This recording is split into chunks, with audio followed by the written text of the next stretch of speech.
Today, we're going to be going over how to assemble and paint your first miniature. Now, first off, I want to say, welcome to the hobby. I was you about 3 years ago. I've always been interested in Warhammer or miniature painting in general. I just never had the opportunity to. Now, it doesn't matter whether you do Warhammer, Age of Sigmar, or any other kind of miniature wargaming, or just miniature painting. All the principles that you're going to learn here today will apply. For the first part, we're going to do assembling and then priming our model. So the first thing you're going to need is your model here and your instructions. That's going to go over where we do what.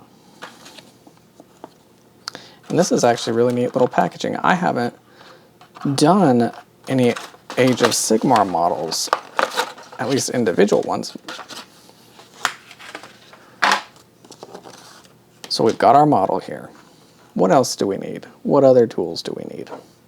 Well, we're going to need some plastic glue to be able to glue these guys together. The newer Warhammer 40k and Age of Sigmar starter kits do have push fit where you don't need glue, but even on those models, I still glue them just to have that extra layer of sturdiness. We're also going to need some nippers to clip our model off at sprues. This is my favorite one. I believe it's also Tamiya. I'm not 100% sure, but it's one that people who do Gundam models like to use. I also have these clippers from Harbor Freight that were super cheap, and these Citadel ones that were super expensive and are garbage. These ones are definitely my favorite. We also want a hobby knife or X-Acto blade, and then maybe a sanding stick. If these are pretty cheap on Amazon, but if you don't have them, you can even use small nail files. So let's start by assembling this. I picked this model because it's relatively simple. On here, you can see it wants us to cut off and put together parts 1 and 2. On our model here, you'll see every piece has a number. There's 1 and there's 2. Now, the problem is, sometimes the way Games Workshop numbers them, it can be kind of hard to tell what's what. Like, is this 5 or 1? This is 5. Your best bet is to go with what's on your picture. 1 is showing that it's that leg, so we're going to cut those pieces out. So with our hobby snips here, we're going to try and cut as close as we can so we have less cleanup later without taking off any material that actually belongs on the model. That can be a little tricky from time to time. And you can always cut less and take more off later. And now we need part number 2, which is this little leg here.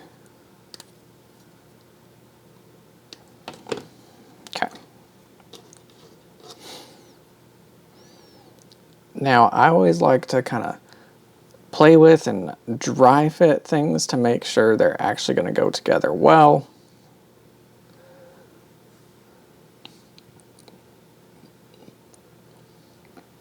And yeah, that looks like the way it's supposed to look.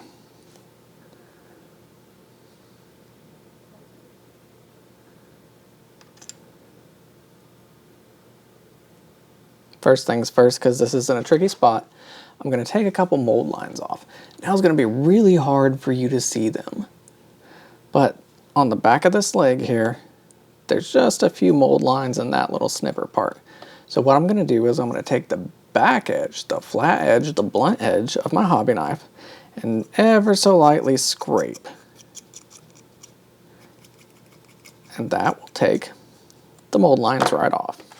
If you want, you can also use a sanding stick. Either way is fine. I just find the hobby, whoa!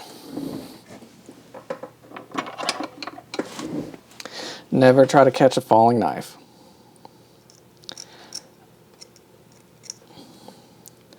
But to me, the easiest and fastest way is just to use the back of the X-Acto blade.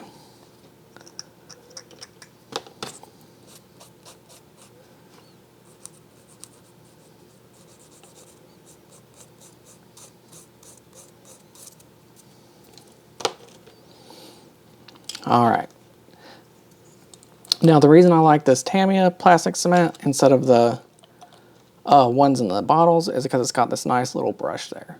The brush is so much easier to use compared to the bottle where you kind of have to squirt it on there.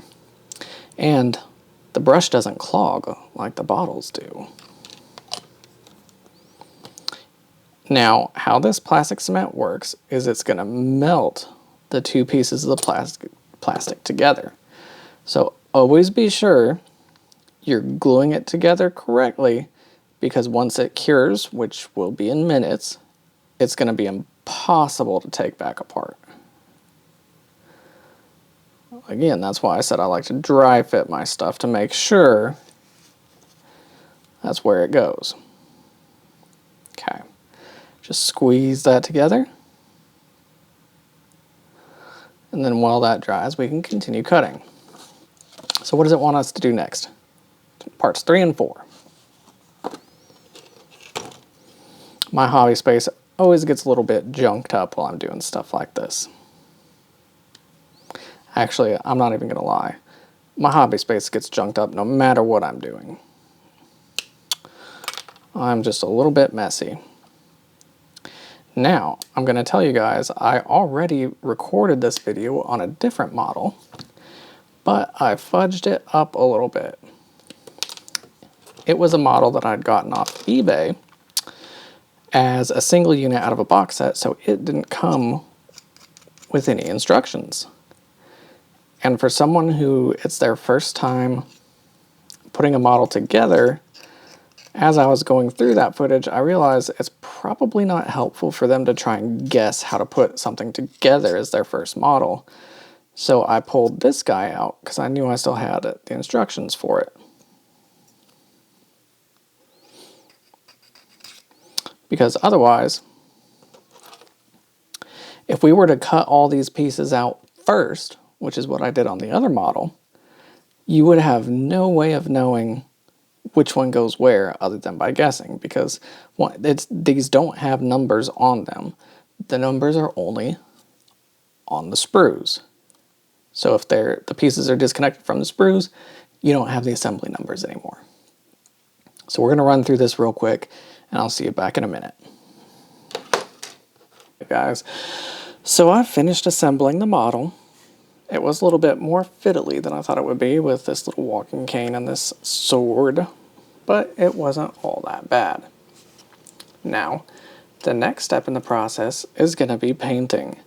One thing I'm not going to show on video, just because I don't want to drag my camera in there, is that before I apply any kind of paint, primer, anything like that, I'm going to take this guy into the sink. I'm going to wash him off with a soft bristle brush and some soap, preferably some Dawn, just to get rid of any oils that may still be on there, dust, debris, anything like that, so we get a good adherence of paint.